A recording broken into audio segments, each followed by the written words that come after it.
Hi everyone, in front of me I've got a Redmi 15 and let me share with you how to show battery percentage on the status bar in this device.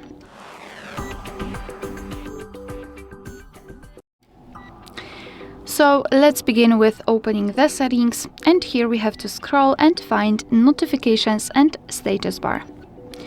Then let's scroll and find battery indicator, and as you can see here we've got three different options from which we can choose. At the top we've got the option to show only the battery indicator, so the graphical option. Right in the middle we've got the percentage inside the battery icon, or we can set it outside the battery icon. As you can see, it's much larger. So of course it's up to you which option you prefer and which option is more comfortable for you. Alright, so that will be all. Thank you so much for watching. Please hit the subscribe button and leave the thumbs up.